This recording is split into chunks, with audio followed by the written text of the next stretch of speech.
It had been a long week, and all I could think about was the upcoming girls' night out. I had been looking forward to this for weeks.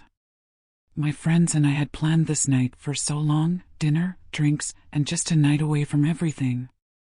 I needed it. The routine of everyday life was exhausting, and I felt like I was suffocating under the weight of responsibilities. As a wife and mother, I was always on. Between work, cooking, cleaning, and managing the kids, I rarely had time for myself. It was rare that I got to go out with my friends without feeling guilty, but this time was different. I had made up my mind. I deserved this. But then, the conversation with my husband happened. "Where do you think you're going tonight?" Jake asked, a frown creasing his forehead as I pulled on my coat. "I'm meeting the girls," I said, keeping my tone light, trying to avoid confrontation. "We've had this planned for weeks." His jaw tightened, and I saw the familiar glint of irritation in his eyes. "You're not going." I blinked, stunned. "What do you mean I'm not going?" "We've been talking about this for ages, Jake. I don't like the idea of you going out like that." "It's just not appropriate," he said, his voice firm, almost commanding. The words stung, and I felt my excitement begin to deflate. "Not appropriate? Jake, it's just a girls' night out. Why is it such a big deal?" "I just think it's unnecessary. I don't feel comfortable with it." "You've been out a lot lately," he replied, avoiding my gaze. There it was, the underlying issue that we'd never fully addressed before. His discomfort with me having a life outside of him.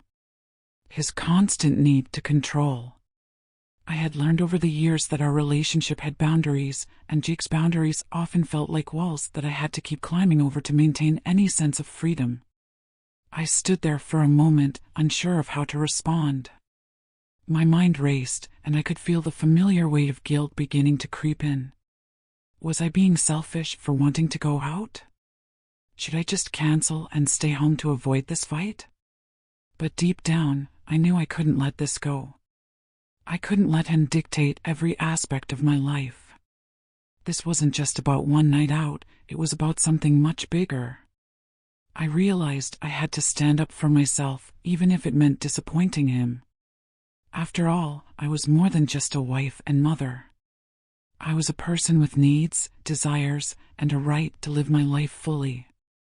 I turned to him and said, "I'm going, Jake. I'll be back late, but I need this. You'll have to deal with it." The silence that followed was thick, but I could tell by the look in his eyes that he wasn't happy. But this time, I wasn't backing down.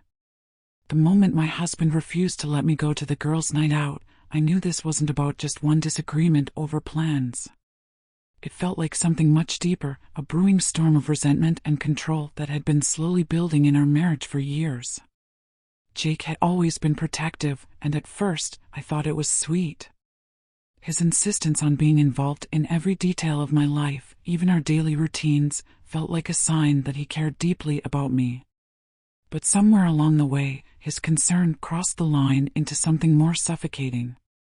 His need for control had escalated without me even noticing. It wasn't just about the girls' night out, it was about him feeling like he had the right to dictate how I lived my life, even the smallest details.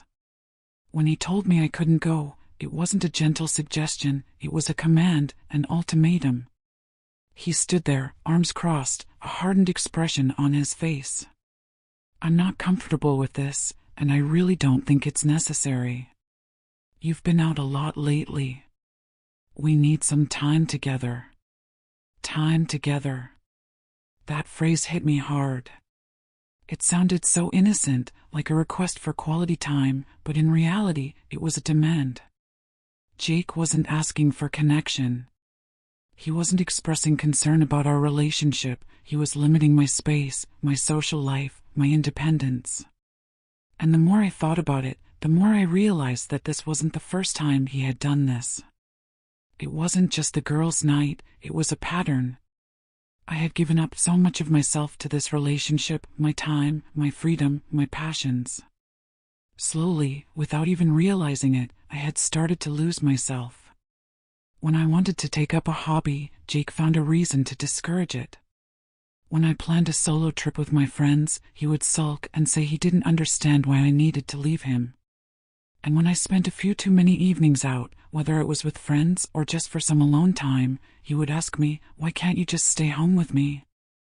It was subtle at first, the emotional manipulation, just little comments here and there, disguised as concern or care.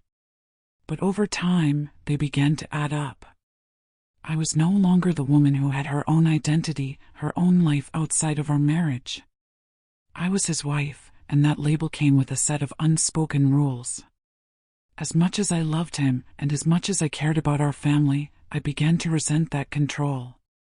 The resentment had been bubbling beneath the surface for a while, but this moment, the refusal to let me go out for just one night, was the tipping point. I could feel my pulse quickening, my chest tightening as I stood in front of him, my hands trembling with frustration. "Jake," I began, trying to steady my voice. "I don't understand. This is just one night. I'm going out with my friends, and it's something I've been looking forward to. It's not a threat to our relationship. It's not a reflection of how I feel about you. I just need this time for myself." Jake's face hardened. "It's not about you needing time for yourself. It's about you thinking you can just do whatever you want without considering how I feel. What am I supposed to do while you're out? Just sit at home waiting for you?" The guilt came crashing down on me in waves, but I fought against it. He was making me feel responsible for his emotions, for his discomfort. And deep down, I knew this was a manipulation tactic. I couldn't let him turn this into my problem. I had been too accommodating for too long, always putting his feelings ahead of my own, always choosing his needs over mine. But as the guilt twisted in my gut, I realized that this wasn't just about the girls' night. This was about a pattern in our relationship that I had ignored for too long. The more I thought about it, the more I understood why this had triggered such a strong reaction in me. I wasn't just upset about going out, I was upset about the control. The silent expectation that I should put everyone else's needs before my own. The pressure to constantly conform to what he wanted me to be. I had tried to communicate these feelings before, but each time, it felt like he couldn't hear me. He would nod, say he understood, but then the cycle would repeat itself. My needs would be pushed aside again and again, and my desires, no matter how small, seemed insignificant compared to the demands of our life together. So, standing there in the living room, facing him, I felt torn. Part of me wanted to scream, to demand that he understand my need for freedom. The other part of me, the part that had been conditioned by years of marriage and compromise, felt guilty for even thinking about going without him. I wanted him to see me as more than just his wife, to see me as an individual with dreams and desires of my own. "I'm sorry, but I need this," I said finally, my voice trembling but resolute. "I'm going, Jake. I'll be home late." His expression faltered, and for a moment I saw the vulnerability that he kept hidden beneath his tough exterior. But before I could feel sympathy, his frustration returned. "If you go, we'll talk about this when you get back. You're making a huge mistake." I didn't want to fight anymore. I was tired of fighting. I didn't want to feel guilty for doing something that was supposed to bring me joy. I was tired of compromising parts of myself to make him happy. I was tired of the emotional manipulation. With a heavy heart, I grabbed my purse and walked out the door. But inside, I knew this wasn't just about one night out. This was about everything I had been ignoring for years. As I drove to the restaurant where I was meeting my friends for the girls' night out, the guilt weighed heavily on me. It was the kind of guilt that sits deep in your chest, making you question your decisions, your values, and your worth. But somewhere along the way, during that drive, something shifted. I wasn't just heading to a night of fun with my friends. I was heading toward a turning point, a realization that would change everything. The sound of my car's engine was the only noise in the silence of my thoughts. I could still hear Jake's words ringing in my ears. "You're making a huge mistake." The words were harsh, but more than that, they were full of expectation that I would prioritize him, our marriage, over everything else, even my own happiness. And for the longest time, I had done just that. But tonight was different. Tonight, I was making a choice for myself. As I drove, I thought back to the countless times I had compromised, the times I had let go of my own needs to please him. I had always believed that marriage was about sacrifice. That's what I was taught: compromise, always meeting the other person halfway, putting the relationship first. But what was the point of compromising when one person's needs were constantly ignored? What was the point of sacrificing everything if it meant losing yourself in the process? The more I thought about it, the clearer it became. I had been sacrificing pieces of my identity for the sake of our marriage. I had given up on things I loved: weekend getaways with my friends, spontaneous trips to new places, quiet moments alone to recharge, because I was convinced that those things weren't as important as Jake's needs, his comfort, his happiness. I had convinced myself that being the perfect wife meant constantly putting myself last, that my desires were secondary to his. But tonight, something inside me said no more. The turning point came when I realized that my worth wasn't defined by my ability to please him, to comply with his every request. My worth wasn't tied to how much I sacrificed for the relationship. I was a person in my own right, with my own dreams, desires, and needs.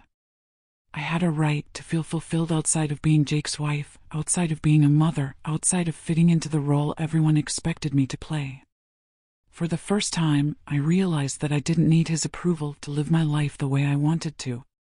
I pulled into the parking lot, my mind racing, and for the first time in a long while, I took a deep breath and smiled. As I walked toward the entrance of the restaurant, I saw my friends already seated, laughing and chatting. Their faces lit up as they saw me approach, and for a moment, the weight I had been carrying melted away. It wasn't just about the girls' night out.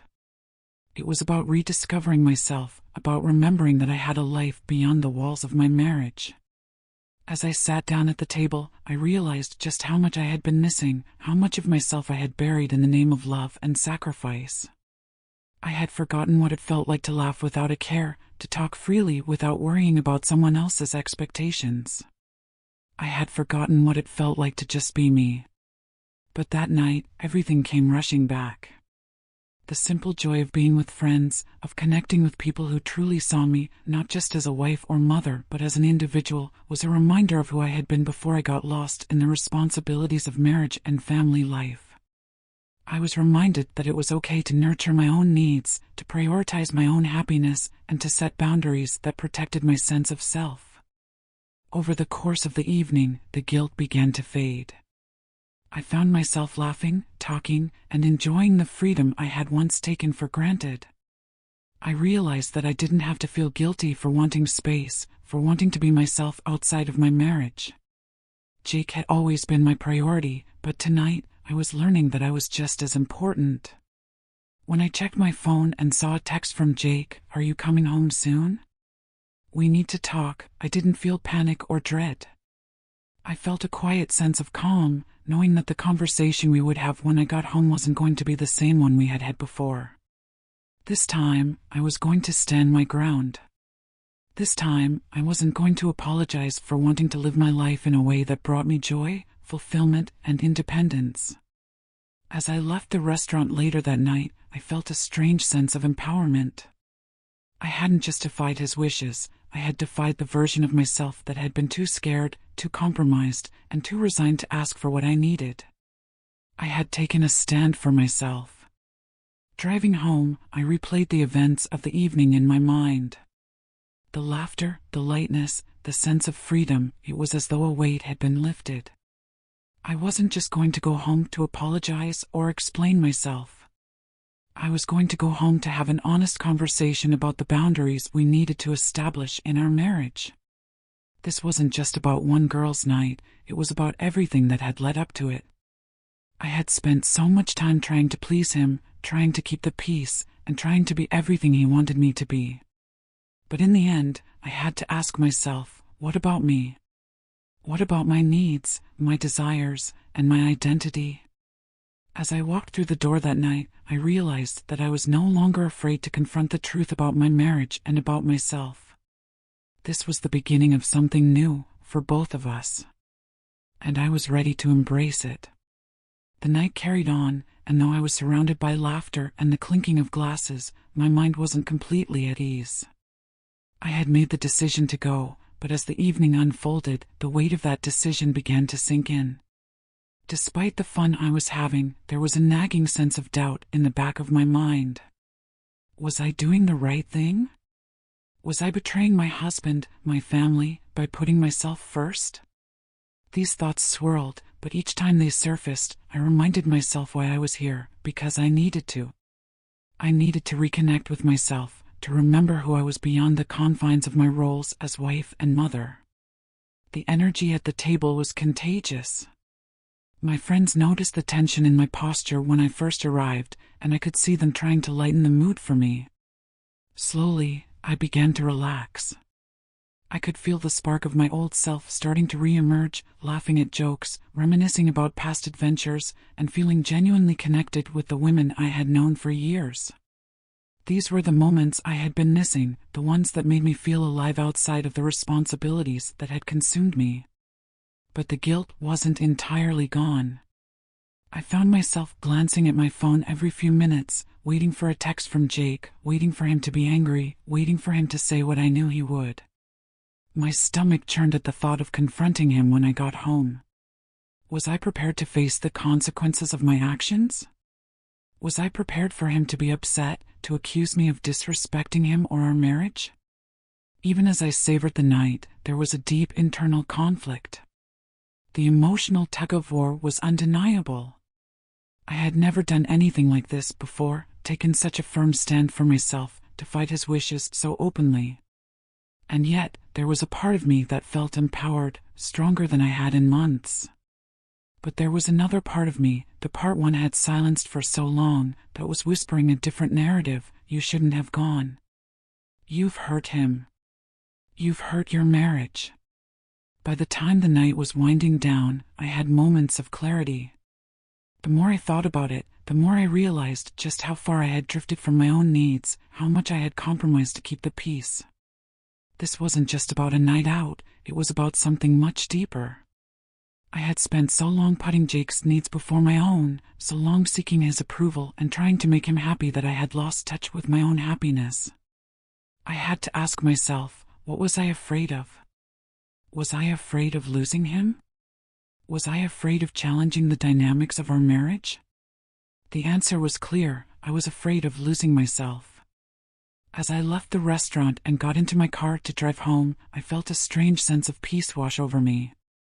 For the first time in months, I was coming back to myself, coming back to a version of me that wasn't afraid to assert her needs, her boundaries.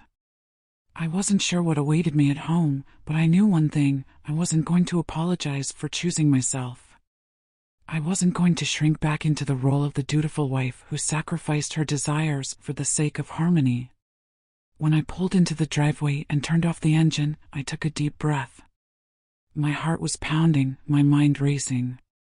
As I walked toward the door, I heard the faint sound of the TV on inside. I knew Jake was waiting for me. I wasn't sure what kind of conversation this would be, but I was ready for it. I opened the door, and there he was, sitting on the couch, looking as if he had been waiting for hours. His expression was a mixture of concern and frustration. He didn't say anything at first, just watched me carefully. I could see the tension in his body, the way his jaw was clenched. "I'm home," I said quietly, trying to gauge his mood. He didn't respond right away. Instead, he took a deep breath and looked me in the eyes. "We need to talk," he said, his voice low. I knew this conversation was coming. I had anticipated it all night. But I also knew that I wasn't the same person who had left earlier that evening. I wasn't the same person who had quietly accepted his control, his disapproval. I was different now. "I know you're upset," I said, sitting down across from him. But I need you to understand something.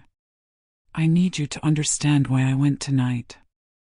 He looked at me, his expression softening, though I could still see the hurt in his eyes. I just don't understand. You promised me you wouldn't go. You said we'd spend the night together. I know, I said, my voice steady. But that's just it, Jake. I need to spend time with my friends. I need to take care of myself too. There was a pause, and I could feel the weight of the conversation hanging in the air. But what about us? What about our marriage? I took a deep breath. This was the moment I had been preparing for, the moment where I had to assert my truth. What about us, Jake? You know I love you. But I can't keep living like this, always putting your needs first, always sacrificing my own desires to keep the peace. I'm not just your wife. I'm me, and I need to remember that.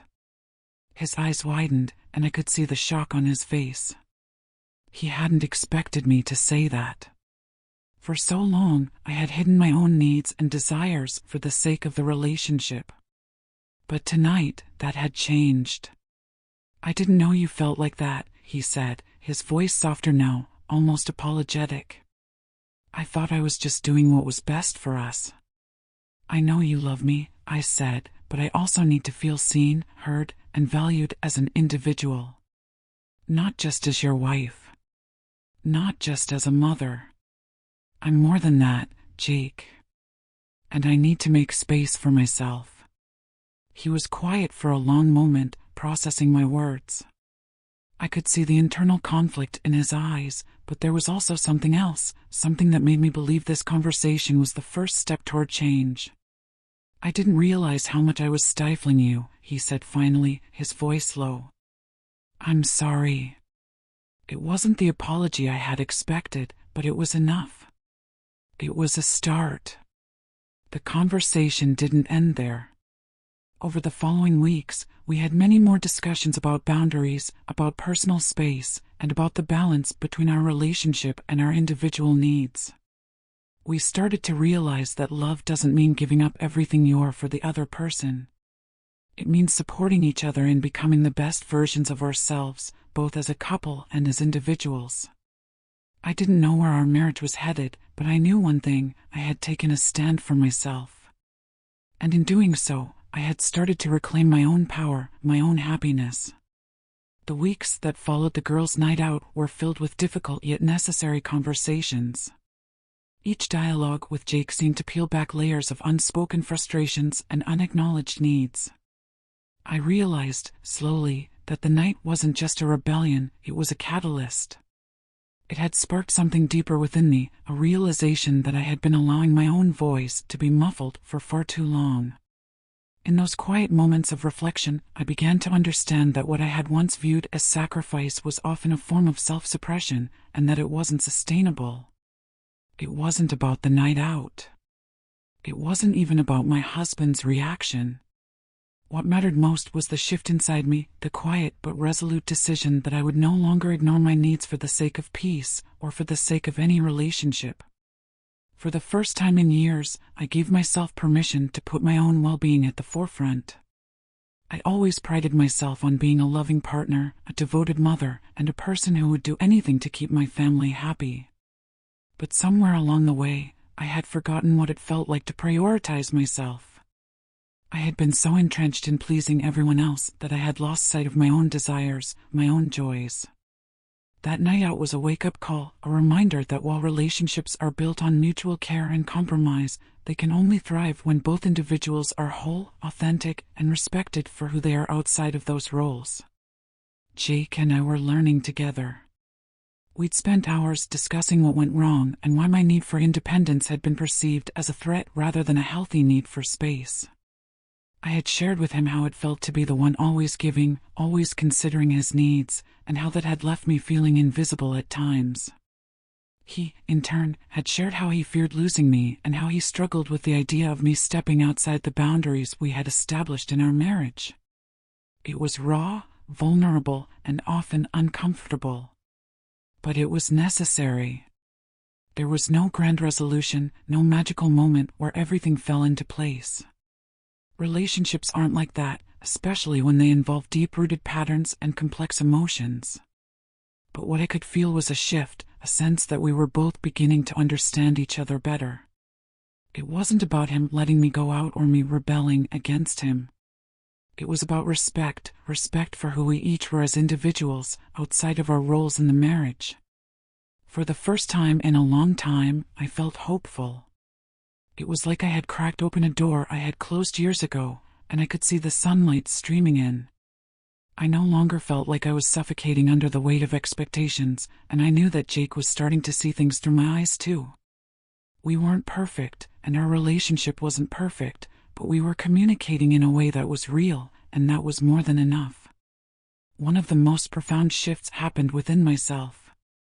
I began to redefine what it meant to love someone, not as an act of self-sacrifice, but as an act of mutual respect and support. I learned that love doesn't demand the erasure of one's identity, it encourages growth, both as individuals and as a couple.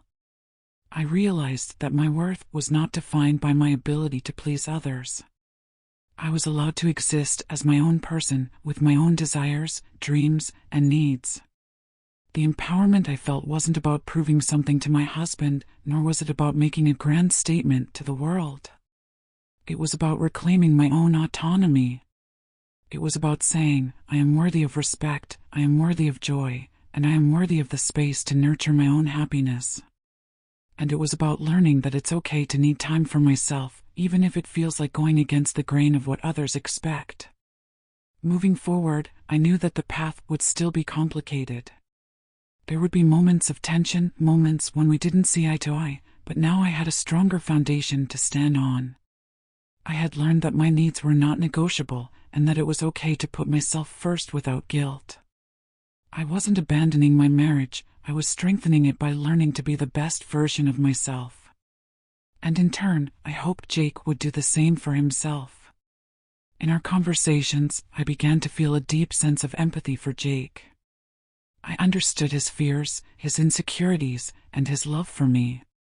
But I also understood that I couldn't carry the weight of our relationship alone. For it to thrive, we both had to be willing to grow, individually and together. I could no longer silence my own needs to appease his fears, and he had to learn that my independence didn't mean I was leaving him behind, it meant I was becoming more fully myself, and that made me better for him, for us, and for our family. I also realized that my journey wasn't just about the marriage. It was about me, my growth, my journey, my understanding of who I was, and who I wanted to become. I started saying yes to things that nourished me, whether it was time with friends, a long walk by myself, or simply enjoying quiet moments with a book. I wasn't afraid to carve out the space I needed to reconnect with the woman I had once been and to nurture her into the woman I was becoming. There were still challenges, still moments where Jake would express his concerns, but I was no longer afraid to stand my ground, to explain why my autonomy was essential for my happiness. And when we disagreed, we learned to do so respectfully, understanding that we both came from a place of love and concern, even if we didn't always agree on the path forward. As I looked back on that night, I realized how pivotal it had been. It wasn't just a girls' night out. It was a turning point, a moment of clarity that allowed me to rediscover the woman I had lost touch with. I had reclaimed my sense of self and had started building a new kind of relationship with Jake, one rooted in mutual respect, understanding, and a shared commitment to growth. And perhaps most importantly, I had learned the most empowering lesson of all, that my voice mattered. That my needs mattered. And that by honoring them, I was not only honoring myself, but I was also giving my marriage the chance to evolve in a healthier, more fulfilling direction. I didn't have all the answers, and I didn't expect everything to change overnight. But I knew one thing, I was no longer willing to shrink myself to fit a mold that didn't serve me. I was learning to embrace my full, authentic self, and I was ready to stand up for that woman, no matter the cost.